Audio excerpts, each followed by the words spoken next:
Hammaga salom bolalar. Men sizlarni nimaga bu darsni ko'rayotganinglarni bilaman. Qanaqa muammolar borligini ham prekrasno tushunib turibman va o'sha muammoni yechishni ham yo'llarini обязательно ko'rsataman. Faqat qilish kerak bo'lgan narsa обязательно videoni oxirigacha ko'rish kerak. Videoni agarda oxirigacha ko'radigan bo'lsanglar, men sizlarga bonusni ham beraman. Aynan o'zimning nomimdan. Bugun ushbu videoda nima haqida gaplashamiz deb so'rayotgan bo'lsanglar, men sizlarga aytaman. Birinchi bizning mavzuyimiz nimaga ko'pincha erkaklar o'z hayotini yashamaydi? Bu narsani biz sizlar bilan hozir gaplashib, tushuntirib ko'rib chiqamiz. Maktab, ota-ona va atrofidagilar xarakterini qanday sindiradi erkak kishini? Nega motivatsiya umuman ishlamaydi? Intizom yo'qligi eng katta sababi nimadaligini ham gapirib chiqamiz. Nega qizlar ko'pincha yigitlarga qiziqishni yo'qotadi? Ko'pinchaki qiziq bo'lgan temalar. Ajrashishdan keyin erkaklarning eng katta xatolari haqida gaplashamiz. Nega ayrim yigitlar pulsiz ham, statussiz ham hurmat qozonish haqida gaplashamiz va qanaqa qilib bu narsani qilish kerakligini ham tushuntirib o'tamiz. Haqiqiy xarizma nima va uni qayerdan paydo qilsa bo'ladi? Nega ishonchni motivatsiya va affirmatsiya bilan oshirib umuman bo'lmaydi? Buni ham sizlarga tushuntirib o'taman. Qanday qilib boshqalarning fikriga qaram bo'lmaslik haqida gaplashamiz.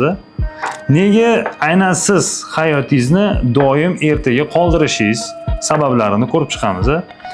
Qanday qilib hamma uchun qulay odam bo'lishni to'xtatish mumkinligini ham gapirib chiqamiz. Nega yaxshi bolalar ko'pincha yutqazish haqida gaplashamiz. Qanday qilib 2 barobar ko'p ishlamasdan turib, lekin 2 barobar ko'proq pul topish haqida ham gaplashamiz. Aynan shu tema ham juda qiziq bo'ladi. Maqsadlarini to'g'ri qo'yish va ularga erishish yo'llarini gaplashib chiqamiz. Qaysi odatlar erkaklarni har kuni sekin-sekin yo'q qilish haqida gapiramiz. O'quvchilar natijalari va haqiqiy o'zgarishlari haqida gaplashamiz. Aynan mana Bosrom Telegram kanalim bor edi. O'sha Bosrom Telegram kanalidagi haqiqatan ham o'zgargan bolalarning natijalarini sizlarga ko'rsatib o'taman. Agarda shu temalar sizlarga qiziq bo'ladigan bo'lsa, sizlarni bitta qiladigan ishinglar prosta choy damlab o'tirib ozgina mana eshitishinglar kerak bo'ladi. Videoni oxirigacha ko'ringlar обязательно, chunki bonus darsi bor. Aytib o'tganimdek, Xudo xolasa sizlarga yoqadigan umiddaman. Xo'p, nimaga o'zi sani eshitishimiz kerak degan savollarga javob. Birinchidan o'zi Reels'dan ko'rib YouTube'ga o'tganinglarni o'zi katta gap. Bekordan bekor emas. O'zinglar ham bilasizlar nimagaligini, lekin baribir aytib o'taman. Meni ism familiyam Amir Saliyev. Yoshim 24 va shu yoshgacha men ko'p etaplardan o'tib kelganman. Va qachondir ham men ham xuddi sizlarning o'rningizda bo'lganman. Menda ham muammolar bo'lgan, qizlarga qaram bo'lib qo'yganman, birovning gapiga qaram bo'lganman, latta pozitsiyada bo'lganman, emotsiyaga ko'p berilganman, maqsadim nimadaligini bilmaganman, disiplinamni to'g'rilamaganman, jismoniy tanamga umuman qaramaganman va hokazo boshqa muammolar juda ko'p bo'lgan. Va erkak kishida haqiqatan ham qanaqa muammolar borligini, qanaqa muammolar uni hayotida xalaqit berishini ham men bilaman. Va aynan shu uchun ham ushbu videoni yozyapman. Videoni oxirigacha mana ushbu muammolarni gaplashib chiqib, sizlar bilan yechimini topishga harakat qilamiz. Bilasizlarmi, meni paytimda, именно o'zim o'zgarmoqchi bo'lgan paytimda yonimda hech qanaqa odam turadigan bo'lmagan. Misol uchun Amir mamini qil, mamini qilma deb o'rgatib turadigan odam bo'lmagan. Bu narsaga o'zim kelganman. Shuning uchun ham menda 2 yil vaqt ketgan o'zgarishim uchun. Lekin sizlarda unaqa emas. Sizlarda, к счастью, mendagi odam bor. Men sizlarga butunlay o'sha o'zim o'tgan, menga yordam bergan yo'llarni ko'rsatib, tushuntirib o'taman. Xudo xolasa sizlarda 2 yil emas, 1 oy o'zi ham yetishi mumkin. Shuning uchun videoni oxirigacha ko'radigan bo'lsanglar, men sizlarga bittalab tushuntirib o'taman. Kelaylik xos temalarni bittalab ko'rib chiqamiz. Nima sababdan hozirgi zamondagi erkaklar o'zini xohlagan hayotida yashamayapti? Bu shaxsan o'zimning fikrim. Bu narsaga ko'plab qo'shiladi degan umiddaman. Men o'ylashim bo'yicha shu hozirgi zamondagi erkaklar mas'uliyat nimaligini esdan chiqarib qo'ydi. Chunki hayot slishkam komfortniy bo'lib ketdi. Bundan olib qaraydigan bo'lsak, hamma narsa oson. Hech qanaqa harakat qilish kerak emas. Bizani o'zi в целом butun dunyo hozirgi zamon bu narsaga o'rgatyapti. Qanaqadir informatsiya bilmoqchi bo'lsangiz 5 sekund ichida telefonda bilsangiz bo'ladi. Nimadir yemoqchi bo'lsangiz chiqaqqa chiqib, nimadir qarab, borib, unaqa qilib o'tirish kerak emas. Shunda telefon qilasizlar, o'zi olib kelib beradi. Даже telefon ham qilish shart emas. Prosta programmaga kirib olsizlar, tanlab olsizlar bo'ldi. Sizlarning eshigidan tagigacha tayyor ovqat topib kelyapti. Bu komfortniy zona hammamizni mas'uliyatimizni yo'qotishga harakat qilyapti. Va erkaklar komfortga o'rganib qolishyapti. Aynan shu komfort hozirgi erkaklarni kuchsiz qilyapti. Va nafaqat komfort, undan tashqari biz o'qigan maktabimiz, ota-onamiz, undan tashqari bizning yon atrofdagi odamlar ham bizani shu komfortga o'rgatib qo'yapti. Agarda biz qaraydigan bo'lsak, maktabda hech qachon sizlarni nimagadir erishishni o'rgatmaydi. Qanaqadir maqsadlarga erishishni, o'tda nabarot, ularni aytganini qilishni, ularga hech qachon yo'q demaslikni, qo'rqishni, uyalishni o'rgatishadi. Ota-onamiz ham xuddi shunaqa. Hammaniki emas, lekin ko'pincha ularni yashagan zamonida polностью programmirovat qilib kelishgan. Hozirgi zamongacha bu narsa pokoleniyadan pokoleniyagacha o'tyapti. Aynan shu xarakter. Hozirgi zamonda ota-onamiz gapiradigan bo'lsa, unaqa qilma, mana bunaqa qilmay qo'ya qol, mana bunaqa qila qol, mana bunaqa qilmay qo'ya qol. Nima qilasan unga pul to'lab, nima qilasan unga pul tikib, o'xshamasachi, o'xshasachi. Mana shunaqa narsalar sizlarni kuchsiz qilib qo'yadi. Agarda sizlar haqiqatan ham ularning gapiga kiradigan bo'lsanglar, ko'p narsaga erishmasligingiz ham mumkin. Aytganimdek, men hammani ota-onasi haqida gapirmayapman, lekin ko'pchiliklar hozirgi zamonda shunaqa. Shaxsan men o'zim ko'rganman. O'g'il bola yonyapti, bitta narsa bilan shug'ullanmoqchi, lekin uydagilari yo'q uni qilma, yo'q mana buni qilma, yo'q mana buni qilma deyshadi. Akaga o'sha bola hech nimaga mabodo erishmay qolsa, keyin kelajakda ota-onasi aytadi. Men tushunmadim. Nimaga sen hech nimaga erishmading-de, lekin mana dugonasini o'g'lini qizi yoki qizini o'g'lini o'g'li katta narsalarga erishdi. Nima sababdan deyshadi keyin. Boshida o'zligi sizlarni programmirovat qilib, qo'rqitib qo'yib, undan keyin yana sizlardan talab qilishadi. Bizning yon atrofimizdagi odamlarda ham xuddi shunaqa. Yon atrofimizda agarda biz debillarni konkretni yig'gan bo'lsak, 100% sizlar aqlli odam bo'lib chiqasizlar degani emas. Yon atrofimizga ham konkretni qarashimiz kerak. Hozirgi bolalar bu narsani umuman o'ylamaydi. Ularning xayolida faqat nima? Kayf sapo, kunini o'tkazsa va kuniga 150 ming, 200 ming so'm cho'mchagida qanaqa qilib tursa bo'ldi. Shu narsani o'zi yetadi. Bitta gap bilan komfortga o'rganib qo'ygani haqida gapiradi. Va aynan shu uchun ham hozirgi zamondagi bolalar o'zini xohlagan hayoti bilan yashamaydi. Chunki ularning maqsadi juda yuksak, juda katta, lekin qilayotgan ishi maksimum lavashga yetadigan pulni topish. Keyingi mavzuyimiz motivatsiya. Nimaga motivatsiya umuman ishlamaydi? Sababi oddiy. Motivatsiya bu faqatgina emotsiya. Emotsiya keladi, ketadi. Qanaqa deydigan bo'lsangiz, men sizga tushuntiraman. Sizlar kechqurun o'tiribsizlar, YouTube'da qanaqadir kachok odamni ko'ryapsizlar, например, jismoniy ta'minotni kuchaytirmoqchisizlar. Kachok odamni ko'ryapsizlar, kachok odam chiqib sizlarga motivatsiya berib yotibdi. U mana bunaqa qilsang, mana bunaqa bo'ladi, mana bunaqa qilsang, mana bunaqa bo'ladi. В моменте emotsionalniy передоз bo'lgandan keyin sizlar bu narsaga ishonib, haqiqatan ham joyida harakat qilib ketginglar keladi. Lekin bitta uxlab turasizlar, ertasi kuni umuman boshqa odamsizlar. Yana eski holatingizga qaytasizlar. Nima sababdan? Потому что aynan sizlar bu videoni ko'rayotganingizda, bu gaplarni eshitayotganingizda sizlar emotsiyaga ko'proq berilasizlar. Uxlab turganingizdan keyin bu emotsiya yo'qoladi. Потому что emotsiya yo'qolish xususiyatiga ega. Va aynan shu uchun ham disiplina juda muhim narsa. Lekin nimaga ko'pincha odamlarda disiplina yo'q? Chunki hozirgi zamondagi bolalar haqiqatan ham o'zini maqsadlarini unchalik yuksak deb hisoblamaydi. Ularning maqsadlari shunchalik darajada muhim emaski, что ular maqsadidan ko'ra komfortni ko'proq tanlaydi. Mana sizlarga bitta primer aytaman. Agarda sizlarga haqiqatan ham yashayotgan hayotingizda diskomfortni bo'lganda, sizlar даже majburlab bo'lsa ham o'zingizlarni turardinglar. Mana tasavvur qilaylik, ko'mir.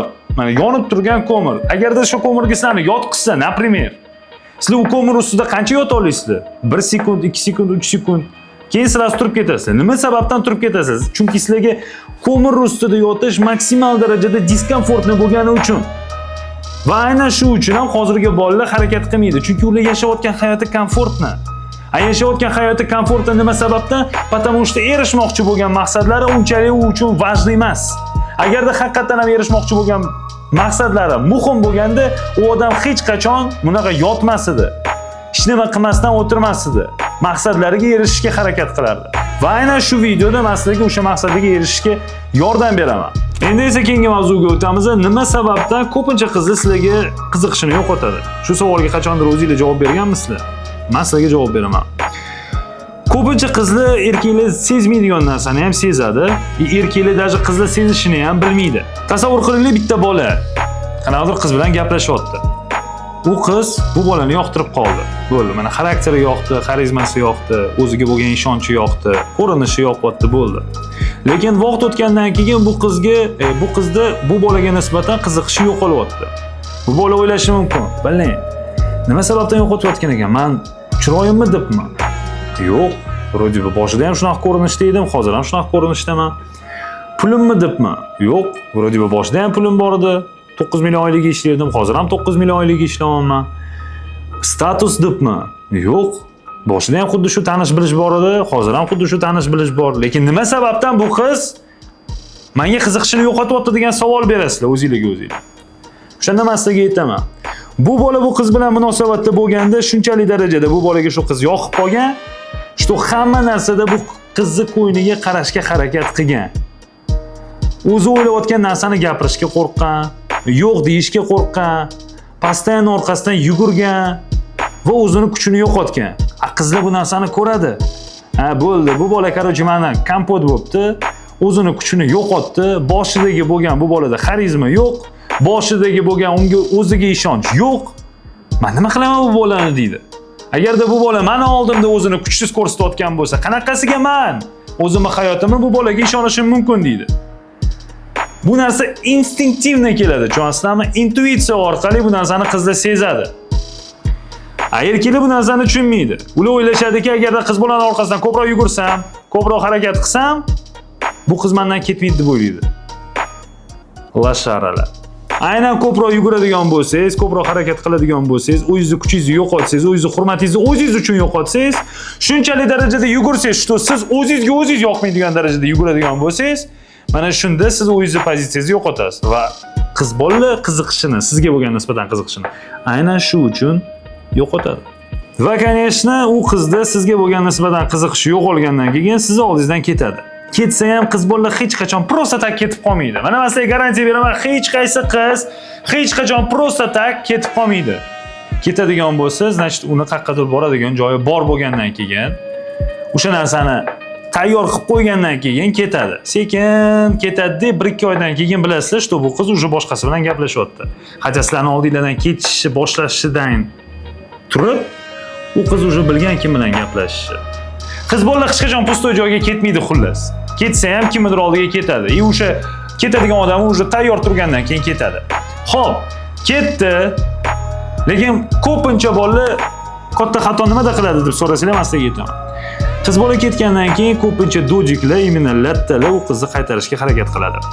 Storieslarini ko'radi, сообщениyalarni boshqatdan o'qishni boshlaydi, yalinadi, gul yuboradi, u haqida o'ylaydi. Bu tuparililar haqiqatan ham bu qizni shu orqali qaytaraman deb o'ylaydi. Afsuski hayotda bunaqa ishlamaydi. Yana bir marta gapiraman. Agarda sizlar haqiqatan ham qiz bolani qaytarmoqchi bo'lsangiz, bu narsalarni qilish eng aqlsiz ish. Bunaqa odamlarni men ko'pincha dojik deyman, lekin ular xafa bo'ladi. Tushunmayman nimaga xafa bo'lishadi. Bunaqa bolalar o'zini rivojlanishini, bu qizni mehrini hamda bunaqa dojiklar o'zini rivojlanishini qiz bolani e'tibori uchun sotadi. Bir xillari 1 oylab, bir xillari 6 oylab, bir xillari yillab ham qiz bolani orqasidan kuzatishni boshlaydi. U qiz уже boshqasi bilan yuribdi. Har xil ishlar qilib yuribdi, lekin bunga farqi yo'q. Bu o'zini aybdorlaydi. Может, men noto'g'ri ish qilgandirman. Может, bu zalotoy odamdir. Men noto'g'ri qilib qo'ydim, men bunday qilib qo'ydim, na samom dele unaqa emas edi deb o'tiradi. Tupoy odamlar haqiqatan ham shu narsani qiladi. Bu katta xato. Qiz bolani agar siz qaytarmoqchi bo'lsangiz, birinchi o'rinda siz o'zingizni kuchaytirishingiz kerak. Lekin bola o'zini kuchaytirish o'rniga butun hamma konsentratsiyasini va vaqtini qiz bolaga ketkazadi. Agarda sizlar birinchi o'rinda o'zingizlarni qo'yadigan bo'lsanglar, men sizga garantiya beraman. Mana sizlarga garantiya beraman, bu prosta gap emas. Meni gapimga prosta ishoninglar. 6 oy vaqt beringlar, 100% o'sha qiz sizlarning oldingizga qaytib keladi. 100% qaytib keladi. Lekin sizlarga 6 oydan keyin u qiz уже nahrin kerak emas bo'ladi. Lekin baribir qaytib keladi. Hayot qonuni shunaqa ishlaydi. Chunki u qiz sirazi sizlar xarizmanglarni, o'zingizlarga bo'lgan ishonchi, kuchni yo'qotdinglarmi? U qiz ko'radi, что o'sha kuchni, xarizmani qaytarib oldinglar. Sizlar unga yoqqan paytinglarda qanaqa bo'lganinglarni ko'rgan bo'lsa, hozir ham shunaqa sostoyaniyaga qaytganinglarni ko'radigan bo'lsa, u qiz уже o'ylaydi. Mabodo men xato qilib qo'ygandirman. Mabodo men neto ish qilgandirman. Может, qaytib kelish kerakdir. Может, odamni qaytarish kerakdir degan xayollarga boradi. Mana o'shandagina o'sha qiz sizlarning oldingizga qaytib kelgisi keladi. O'shandagina sizlar o'zingizlarning maqsadingizga erishasizlar. Lekin bitta narsani ham aytaman, u qizlarga nahrin kerak bo'lmaydi shu payt. Bu fakt. Потому что bunaqa kuchli bola o'ziga kuchini qaytargandan keyin, o'ziga xarizmasini, uverensini qaytargandan keyin undan dafiga zo'r bo'lgan qizlarni uchratadi. Mana men sizga garantiya beraman, meni hayotimda shunaqa bo'lgan. Ishoninglar, 100% informatsiya, 100% informatsiya. Ko'pincha bunaqa gaplarni eshitaman. Agarda puling bo'lsa, hamma saniki. Puling bo'lsa, hamma hurmat saniki. Puling bo'lsa, hamma qizli saniki. Agarda sizlar totalniy debil bo'lsanglar, haqiqatan ham shunaqa o'ylashinglar mumkin. Lekin men sizlarga bitta kichkina sekretni ochaman. Agarda sizlar tuppoy bo'lsanglar, sizlarning pulinglar hech qanaqasiga yordam bera olmaydi. Va qanaqadir xonaga kirsanglar, sizlarni hurmat qilishi bu sizlar uchun emas, sizlarning pulinglar borligi uchun hurmat qilish haqida gapiradi. Ularning единственный maqsadi bu sizlarni egiltirib, cho'mchaginglardagi pulni olib qo'yish, sizlar bilan foydalanish, tanish bilishinglar bilan, o'zingizlarning statusinglar bilan. Lekin bu haqiqiy hurmat deyilmaydi. Chunki birdaniga pulinglar yo'q bo'lsa, sizlar ularga nahrin kerak emaslar. Shuning uchun men har doim aytaman, birinchi o'rinda pul emas, birinchi o'rinda xarakter. Agarda sizlarning xarakteringlar bo'lsa, haqiqatan ham любой hurmatga ega bo'lishinglar mumkin. Bitta narsani bilinglar, pul e'tiborni tortadi, lekin haqiqiy hurmatni faqatgina xarakter tortadi. Aytishadi-ku, agarda sen tuppoy bo'lsang, lekin puling bor bo'lsa, sen просто puli bor tuppoy odamsan. Xaraktering bo'lsa, hammani hurmatini qozonasan. Va qanaqa qilib xarakterga ega bo'lishni ham men sizlarga videoda konkretni tushuntiraman. Xo'p, qanaqa qilib xarizma, qanaqa qilib o'ziga bo'lgan ishonchni qozonsa bo'ladi? Bu narsani ham qisqa sizlarga tushuntirib ketdik. Xarizma bu sizlarni baland gapirishinglar emas, chiroyli gapirishinglar emas, yoki o'zingizlardan boy odamni ko'rsatish emas, o'zingizlarga krutoy bo'lib ko'chada yurishinglar emas. Haqiqiy xarizma bu o'zingizlarni gapirgan gapingizga соответствовать qilishinglar. Mana bitta narsani aytdinglarmi, ertasi kuni o'sha narsani qilasizlar. O'zingizlarning gapinglar, o'zingizlarning qilayotgan ishingizga qarshi chiqmasligi bu haqiqiy xarizma bo'ladi. Har xil situatsiyalar bo'lgan. O'g'il bola o'ziga ishonib, o'zicha va shu krutoy bo'lib gapirishi mumkin. Lekin o'sha gapirayotgan gapiga oxirida javob bera olmaydigan bo'lib qolsa va o'sha javob bera olmasligini o'zi ham bilsa, bu narsa seziladi va boshqa odamlar ko'radi. Yoki bitta narsani va'da beradi-da, o'sha narsani qila olmasligini bilsa ham miyasida, hatto bu narsani ko'rsatmaydi, chiroyli gapiryapti, lekin qila olmasligini bilyaptimi, odamlar bu narsani sezadi. Odam disiplina haqida gapiryaptimi, lekin o'sha disiplinaga o'zi soblюдать qilmaydigan bo'lsa, bu narsa ham seziladi. Agarda odam o'zini boy qilib ko'rsatmoqchimi, lekin haqiqatan ham boy emasmi, bu narsa ham seziladi. Mana bu xarizmani umuman o'ldiradigan narsa. Va uverenniy gapirish o'zi bu xarizmasi bor degani emas. Xarizmaga faqatgina odam o'zi aytgan narsasiga соответствовать qilsa. Соответствовать qilish uchun просто o'ziga berilgan va'dalarni qilish kerak. Просто o'zi qo'ygan maqsadiga erishishga harakat qilish kerak va o'zini hayotidagi prinsiplariga следовать qilish kerak. Qisqacha aytadigan bo'lsak, xarizmasi bor odam har doim o'zini gapida turadi. Birovlarning fikri unga umuman qiziq emas. Gapirgan gapiga javob bera oladi va o'zini prinsiplariga ega bo'ladi. O'ziga bo'lgan ishonch yaxshi, lekin qanaqa qilib birovlarning fikrisiz, birovlarning fikridan qo'rqmasdan turib yashasa bo'ladi degan savolga javob men sizlarga beraman. Ko'pincha bolalar haqiqatan ham o'zini fikrini va o'zi aytmoqchi bo'lgan narsasini ayta olmaydigan bo'lib yurishadi. Chunki qo'rqishadi, odam nima deydi, ana nima deydi, mana nima deydi, mana meni kamsitishi mumkin, mana bunaqa deyishi mumkin deb qo'rqqanidan o'zini o'ylayotgan narsasini, gapirmoqchi bo'lgan narsasini gapira olmaydi. Lekin bitta narsa bor, bilinglar, что har doim nima qilmasanglar ham, nima demasanglar ham, har doim sizlarni kritikovat qiladigan odamlar bo'ladi. Yaxshi narsa qilsanglar ham, yomon narsa qilayotganda gapiradi, yomon narsa qilsanglar ham, yaxshi narsa qilsa bo'ladi-yu deydi. Любойchasiga, любой ish qilsanglar ham baribir sizlarni har doim kritikovat qiladigan odamlar bo'ladi. Mani blogimda ham xuddi shu narsa bor. Bir xil bolalar meni zo'r deydi, zo'r aka, rahmat kattakon, ko'p bilim beryapsiz deydi.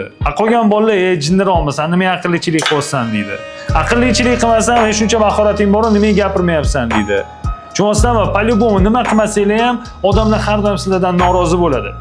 Hech qachon unaqa bo'lmaydi, shu 8 milliard odam butun dunyo bo'yicha bo'ladigan bo'lsa, 8 milliard odam siz bilan bitta ish qilsangiz o'sha rozi bo'ladi degan narsa umuman yo'q. Siz даже kambag'al odamga yordam berayotgan bo'lsangiz ham, yaxshi kambag'alku o'shaning uchun yordam beryapti deydi. Lekin boshqasi odam kelib, bu lo'likus bu sani o'qiyapti, bu sani aldayapti, bu o'zi kambag'al emas deb, jinniroqmisan, undan ko'ra berayotgan narsangni boshqa narsaga bersang bo'lmasmidi deb gapiradi. To есть sizlarni har doim kritikovat qiladigan odamlar bo'ladi. Hech qachon hammani ko'ngliga qarolmaysizlar. O'shaning uchun hech qachon o'zingizlarni yo'qotmanglar, o'zingizlar qilmoqchi bo'lgan narsalarni qilinglar, o'zingizlarning prinsipinglar bo'yicha yashanglar, o'zingizlar gapirmoqchi bo'lgan gapinglarni gapiringlar. Birovlarning fikri absolyutno sizlarga qiziq bo'lish kerak emas. Потому что keyinchalik birovlarning fikri bilan yashab, sizning hayotingizda nimadir bo'lib qoladigan bo'lsa, O'sha birovlarning fikri bilan yashagan odamlaringiz sizni oldingizga kelib sizga yordam bermaydi. Edinственный sizlarga yordam beradigan odam bu o'zingiz birinchi o'rinda. O'shaning uchun hech qachon o'zingizni sotmang. Birinchi o'rinda o'zingiz prinsiplaringizni va o'zingiz xarakteringizni, xohishingizni qo'ying. Bilasizlarmi, ko'pincha birovlarning fikri bilan yashaydigan odamlar har doim qulay odamlar bo'lib hisoblanadi. Boshqa odamlarga qulay odamlar yoqadi. Nima sababdan? Chunki qulay odamlar bilan foydalansa bo'ladi. Siz odamga yo'q deyishni bilmaysiz. Agar mamanda yordamlash bor, mamani qilib ber desa, prosta uni ko'nglini ranjitmaslik uchun o'sha narsa sizga yoqmasa ham o'sha narsaga qilishga rozi bo'lasiz. Lekin bu narsani qilib siz u odamning hurmatini qozonaman deb o'ylayotgan bo'lsangiz, siz tuppoysiz, haqiqatan ham xafa bo'lmanglar. Bu bor narsa. Men sizlarga do'st sifatida achitib gapiryapman. Bu narsa sizlarning chestiligiga tegish kerak emas.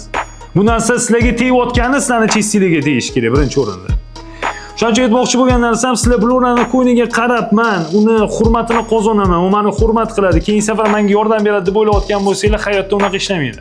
Sizlarda ham 100% shunaqa situatsiya bo'lgan, men bilaman. Qanaqadir odamga yordam berasizlar-da, 10 ta yordam qilganingizdan keyin bitta neto ish qilib qo'ysanglar, o'sha odam sizlarni baribir yomon ko'rib qoladi. Keyin o'tirasizlar, biling deysizlar, men shuncha yaxshilik qilganman. Nima sababdan?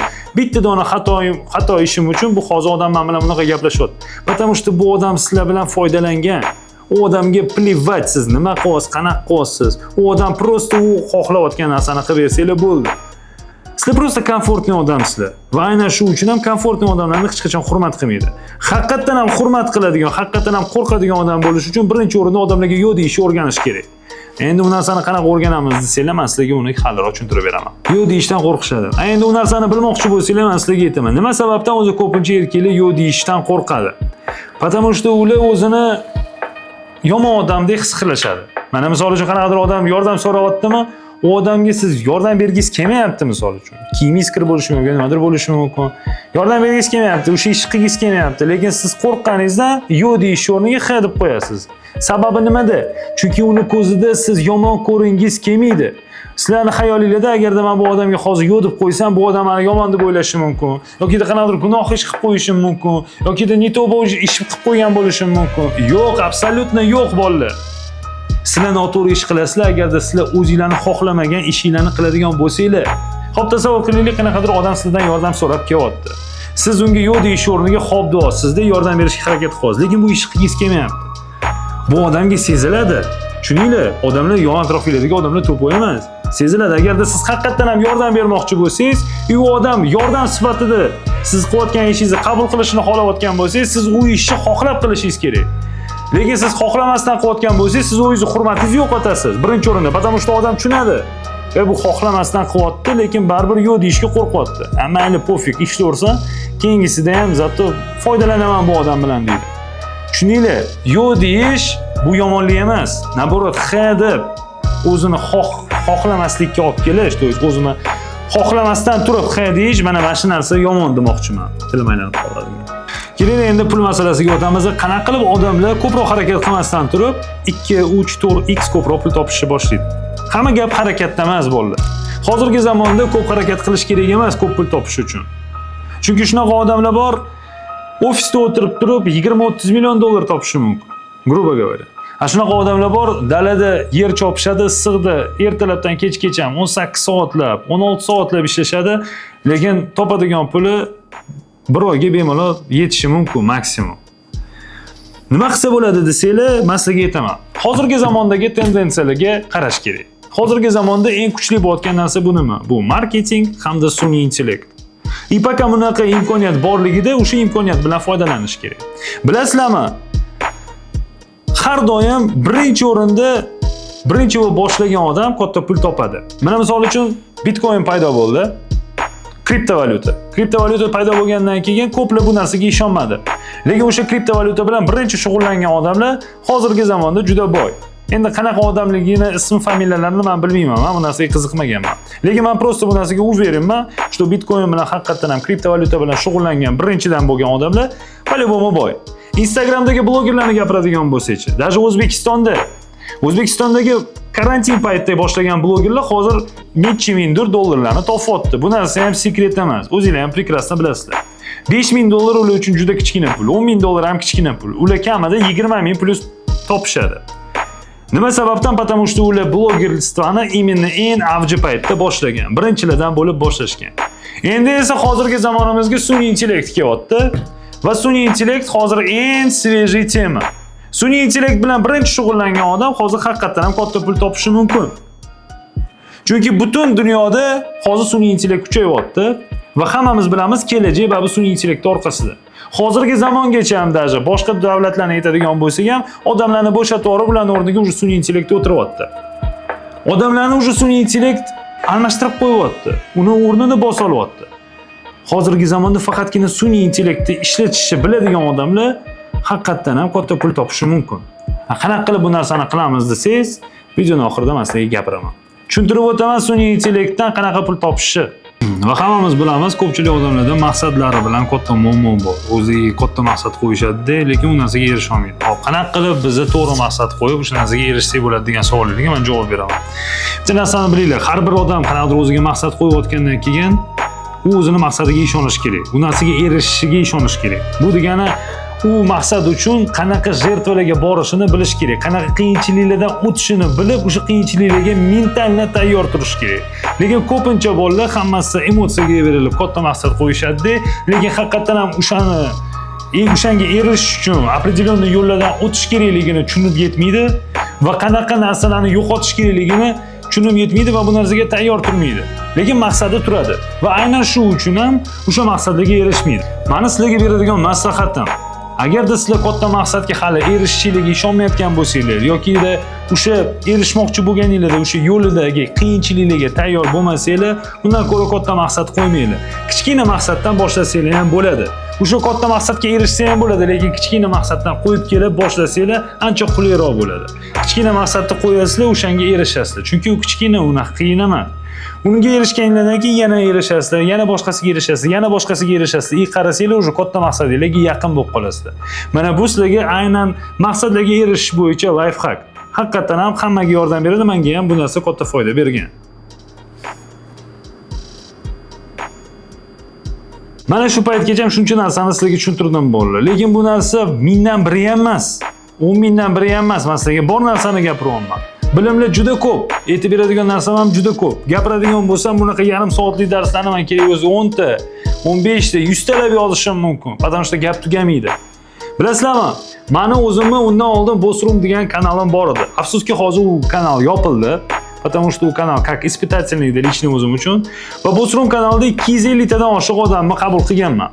O'sha Bossroom kanalim o'zida ham darsliklar bo'lgan, bolalar ko'p narsani o'rgandi. Natijalarida mana ko'rsanglar bo'ladi, men полностью kommentariyalarni chiqaraman. Menga haqiqatan ham men aytganimdan keyin meni gapimga quloq solib qilgan bolalar juda ko'p bo'ldi. Shunaqa vaziyatlar ham bo'ldi. Qizlar bilan qanaqa gaplashishni bilmaydigan bolalar bor edi. Mas'uliyatini to'g'rilolmaydigan bolalar bor edi. Jismoniy tanasini to'g'rilolmaydigan bolalar bor edi. So'zga qiz bolaga gapirishga qo'rqqan, kimgadir yo'q deyishga qo'rqqan yoki biznes partnyorlar bilan gaplashishni bilmaydigan, odamlardan uyaladigan, muloqot qila olmaydigan, tanish bilish orttira olmaydigan bolalar tiqilib yotuvdi. Va bunaqa muammosini hal qilgan bolalar o'tdan faqat bitta, 10 talab, 10 tadan oshiq edi ham. Haqiqatan ham chunki meni gapimni quloq solib qilgan. Chunki boshqa bolalar ham bu narsani eshitib, kibri poзволять qilmasligi mumkin u narsani qilishi. Shuning uchun ko'p bolalar meni aytganimni qilmagan bo'lishi ham mumkin. Lekin haqiqatan ham meni aytganimni qilgan bolalar natijaga erishgani bu fakt. Ko'rgan narsalarni ko'rib turibsizlar o'zingizlar. Ko'rgan narsalarni o'zingizlar ko'rib turibsizlar. Qo'ygan skrinlarimni o'zingizlar ko'rib turibsizlar. Bular hammasi доказательство, bular hammasi bor odamlar. Hech qanaqa podstavno yoki tanish bilishim emas, absolyutno. Men bunaqa jinnicha, geyskiy ishlarni qilmayman. Xo'p, keling endi men hozirgi yangi programmam haqida sizlarga biroz informatsiya berib o'taman. Hozir hamma gaplashgan narsalarimiz bu xoliva. Programmaning ichida undan ham dahshat narsalar bo'ladi. Agarda shu videoni o'zida shuncha informatsiya bergan bo'lsam, bizani 40 kunlik reabilitatsiyamizda aynan erkaklar jamiyatida 100% undan ham dahshatli informatsiyalar bo'ladi. U yoqqa kirgan odam 180 gradusga o'zgarishi bu garantiya bolalar. Haqiqatan ham garantiya. Bizning maqsadimiz bitta qanaqadir o'zini eplolmayotgan, yo'lda adashib qolgan yoki o'zini kuchaytirmoqchi bo'lgan xarizma, uverенность, munosabat, muloqot, hamma mana shu aspektlarni kuchaytirmoqchi bo'lgan bolalarni yig'ib, o'sha yerda 180 gradusga o'zgartirish. Gruppaning ichida aynan ushbu erkaklar jamiyatining ichida 3 ta kurator bo'ladi. Bittasi bu sport bo'yicha, sport trener bo'ladi, konkretno professionalniy o'zini sertifikatlari bor trener bo'ladi. Har bir uchastnik bilan, har bir ishtirokchi bilan bittalab gaplashib chiqadi.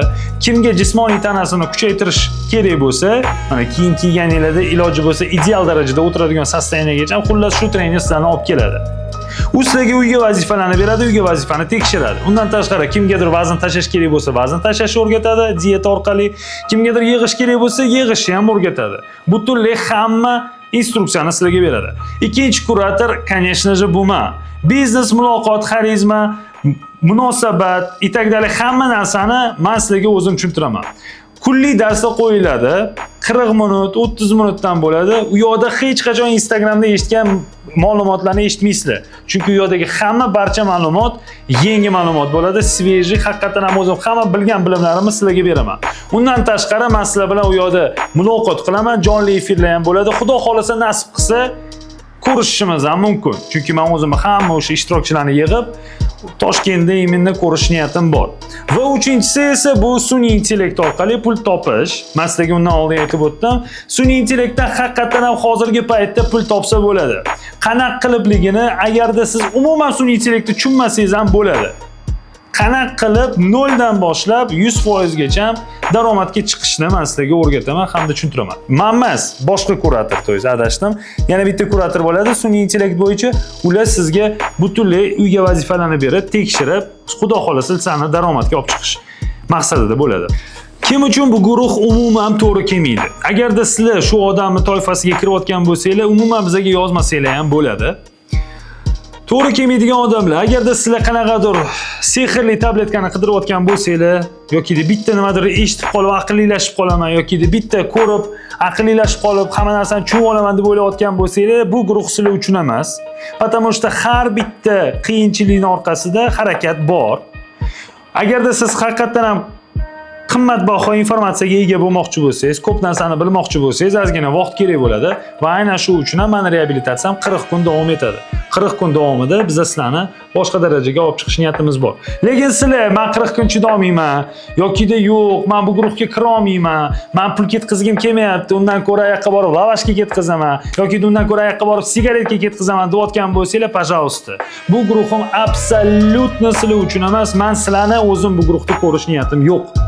Sababi menga unaqa latta bolalar kerak emas. Chunki nimaga desanglar, men sizga aytaman, u guruhda men haqiqatan ham o'zini ustida ishlaydigan bolalarni yig'ish niyatim bor. Bir-biriga yordam beradigan, birga muloqot qilib qanaqadir biznes ochadigan darajagacha chiqaradigan bolalarni yig'ish niyatim bor. Lekin agarda sizlar konkretni sigaretinglar yoki lavashinglar yoki-da ko'proq kompyuterni o'yininglar qiziqroq bo'ladigan bo'lsa, bunaqa bolalarning orasida sizlar bo'lishinglarni men ham xohlamayman. Shuning uchun unaqa bolalar bo'lsanglar, iloji boricha qo'shilmaganinglar yaxshiroq. Bizning o'tda darslarimiz qanaqa o'tadi deb so'rayotgan bo'lsangiz, men sizga aytaman, darslarimiz A dan Y gacha bo'ladi.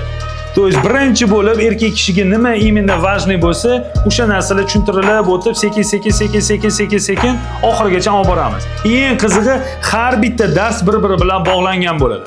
Misol uchun, o'tda mas'uliyat bo'lsa, mas'uliyat munosabat bilan, munosabat pul bilan mana shunaqa bog'lanib ketadi. Hammasini pay-etapda tushuntiriladi. Haqiqatan ham agarda sizlar 40 kunning ichida o'zgarish olmagan bo'lsanglar, hech qanaqa men sizlarga garantiya beraman, pulinglar qaytarib beriladi. Va nimaga aynan hozir harakat qilish kerak, xariroq emas? Sababi bitta.